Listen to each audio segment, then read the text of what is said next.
주영석 기자의 뉴스 속으로. 네, 지난 27일 금요일 LA 시간으로 목요일 26일 열린 남북 정상회담 이후로 상황이 숨가쁘게 전개되고 있습니다.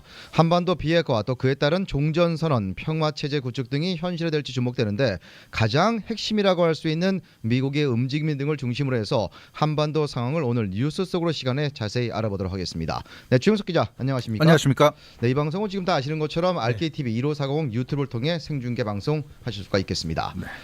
자, 결국 한반도 비핵화와 종전선언, 평화체제 구축 등으로 가기 위해서는 미국과 북한의 합의가 나와야 하는데 지금 현재로서는 분위기가 상당히 좋은 것 같습니다. 그렇습니다. 지금 봐서는 참 굉장히 좋은 것 같습니다. 네. 이 남북 정상회담 이후에 오늘까지 이제 지금 이곳 미국은 월요일 아침, 이 한국은 이제 월요일 지나서 이제 화요일 새벽으로 가고 있는데요. 네네. 지금까지 굉장히 한 2, 3일 지나는 동안에 긍정적인 반응들이 잇따라 나옵니다.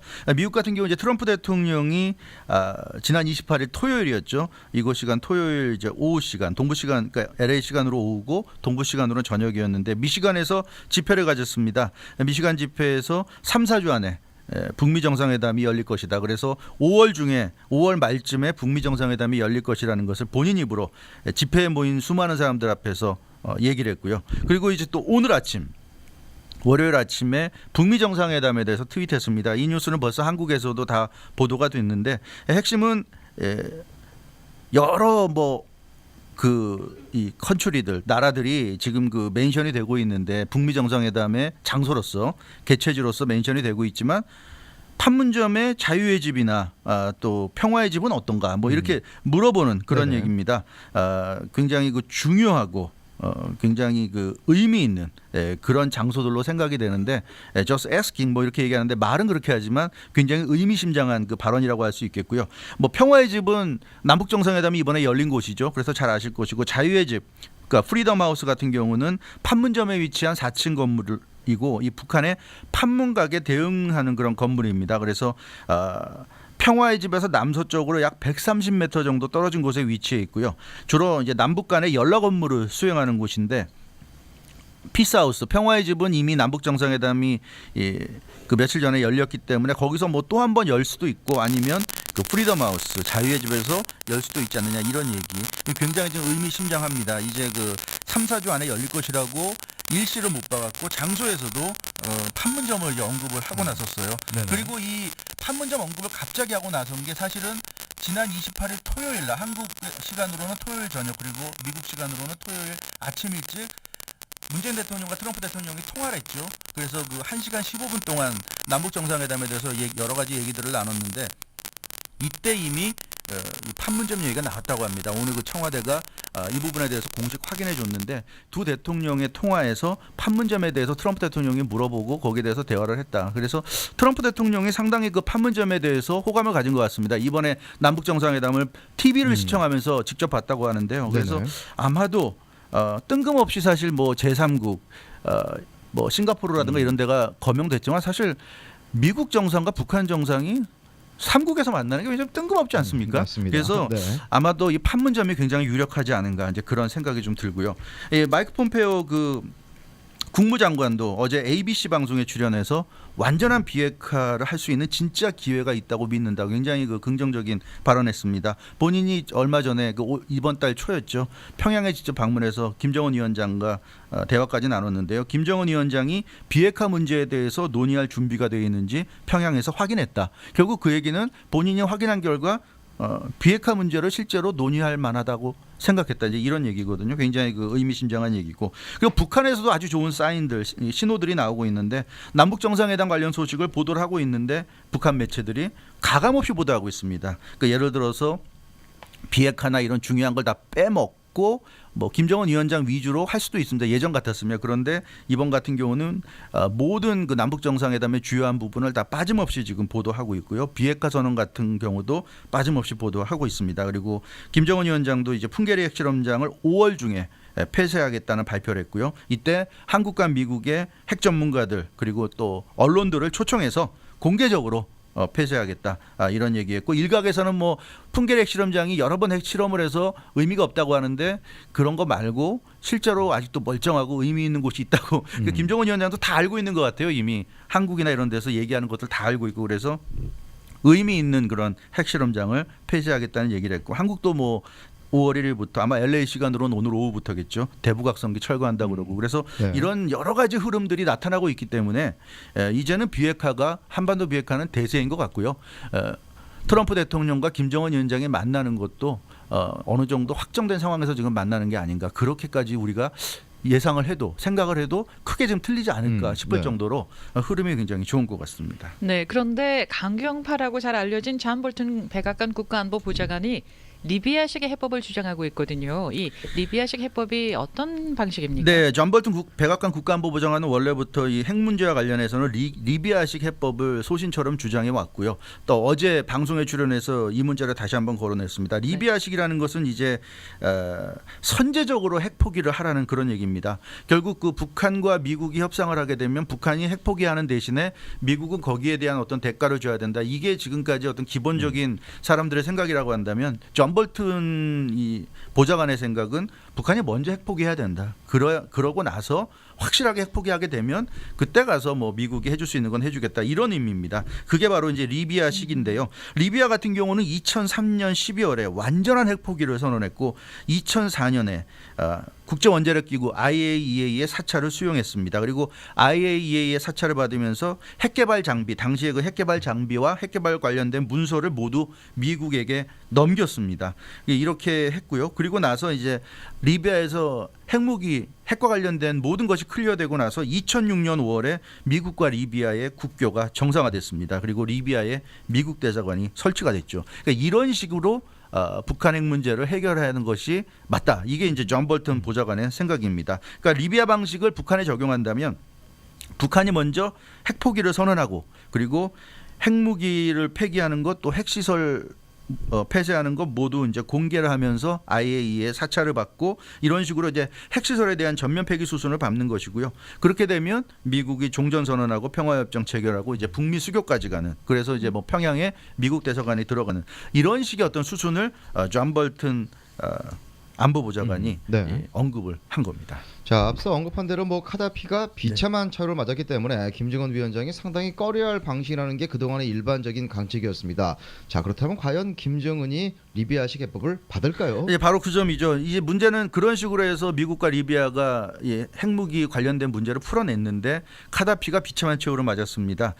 카다피는 그 무력을 내려놓고 미국과 공존하는 방법을 택했는데 그러자 그때까지 이제 독재 통치에 숨죽이던 리비아 민중들이 들고 일어났고요.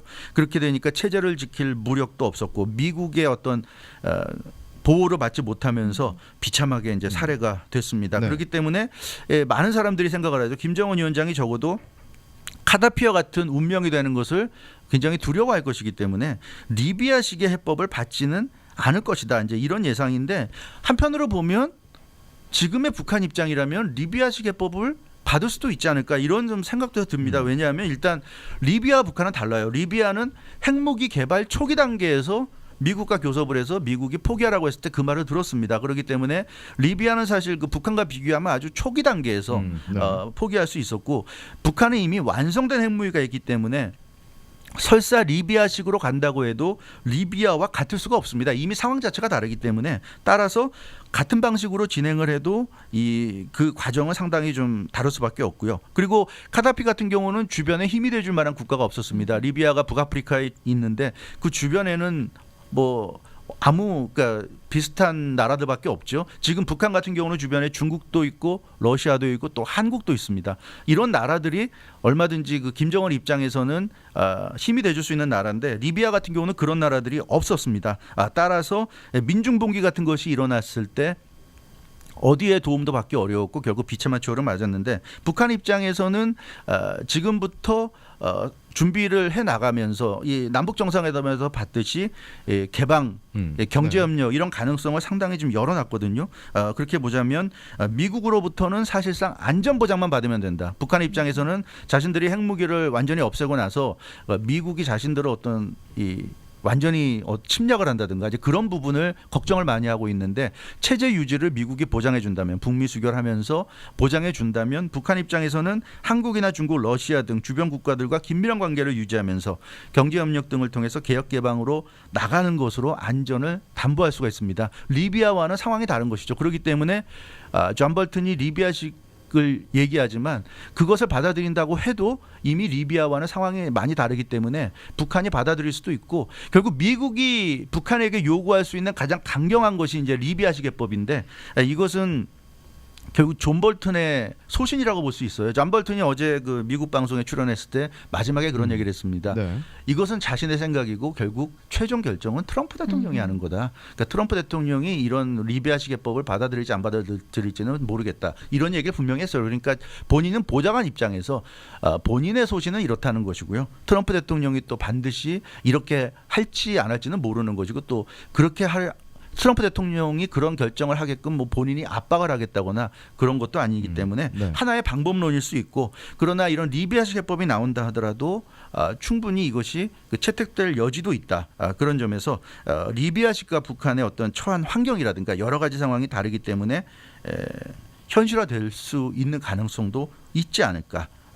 그런 점에서 뭐 존 볼튼 그 보좌관의 그런 발언이 너무 그렇게 지금의 어떤 이런 분위기를 흐린다거나 네. 그렇게 볼 것은 아니다 이렇게 말씀드릴 수 있겠습니다. 네, 그러니까 중요한 거는 핵무기를 포기해도 괜찮다 이런 믿음을 북한에게 주는 것이 그게 핵심이겠네요. 그렇습니다. 이 리비아식 해법에 놓고 일부에서 걱정하는 것은 이제 카다피의 비참한 최후가 자꾸만 이제 오버랩되기 때문인데 핵무기를 포기하고 모든 것을 그 비핵화로 간다 하더라도 네. 아무 문제가 없다는 것을 이제 김정은 위원장이 이제 받아들이면 되는데 그 부분에서 사실 그 한국 문재인 대통령의 역할이 중요하죠. 지금 운전자론을 가지고 운전자로서의 역량을 지금 발휘하고 있는데요. 앞서 말씀드린 대로 지난 주말에 트럼프 대통령과 1시간 15분을 통화하면서 미국의 공을 돌리면서 북미 정상회담이 잘 될 수 있도록 다리를 놓는 모습을 보였고요. 벌써 그 판문점에서 회담할 수 있다는 얘기가 나오면서 상당히 효과를 본 것으로 나타나고 있고 아베 일본 총리와도 통화했죠. 그러면서 문재인 대통령이 북한과 일본 사이에 다리를 놓겠다 이런 얘기를 했습니다. 그러니까 이제 아베 총리가 남북 정상회담을 지지한다는 말을 했고요. 그렇죠. 네. 네. 그리고 이제 푸틴 대통령과도 통화해서 문재인 대통령이 남북 정상회담은 러시아 덕분에 성공할 수 있었다 이런 얘기를 했고 푸틴 대통령은 남북러 삼각 협력이 필요하고 그것을 위해서 러시아도 최대한 노력하겠다 이런 지원하겠다 이런 얘기를 했습니다. 따라서 이렇게 지금 문재인 대통령이 중간에서 북한이 안심할 수 있도록 일본이라든가 중국이나 러시아 같은 국가들을 이렇게 지금 그 정상들과 통화하면서 정상 외교를 펴고 있는데 이런 과정들이 결국은 북미 정상회담에서 미국의 요구를 북한이 받아들이더라도 북한 정권이 유지될 수 있다는 그런 그 가능성을 확신을 줄 수 있는 것이기 때문에 이런 점에서 이런 이 정상 외교가 상당히 중요한 것 같습니다. 자, 어쨌든 뭐 내일부터는 5월이고 오늘이 네. 마지막 날인데 2018년 5월이 한반도의 운명을 결정할 정말 중요한 한 달이 되겠네요. 그렇습니다. 5월 한 달이 사실은 굉장히 바쁩니다.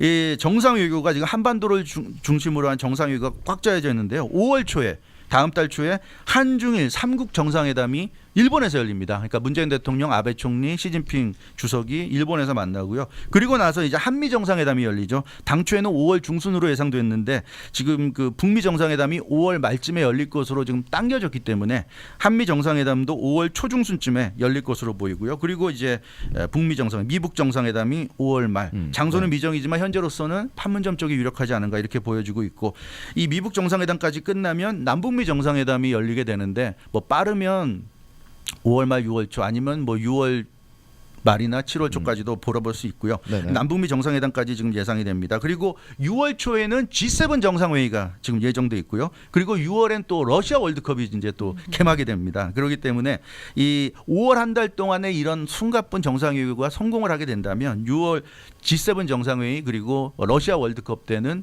이런 이 남북 한을 중심으로 한 한반도에서 나온 이런 핵심 사항들을 세계 정상들한테 확인시키는 이제 이런 또 자리가 마련될 것으로 보입니다. 지금 나오는 얘기로는 문재인 대통령이 G7 정상회의에 observer 자격으로 참석할 가능성도 있다고 그러고요. 네네. 러시아 월드컵에 이미 날아가서 한국과 멕시코의 경기 2차전이죠. 6월 23일 LA 시간 토요일 날 아침에 열리는 경기에 문재인 대통령이 직접 참관한다고 하는데 이때 아마 푸틴 대통령과 정상회의 회담도 열릴 것으로 보여집니다. 이런 여러 가지 행보가 결국 지금 그 맞물려서 가고 있기 때문에 예전과는 다르다는 점.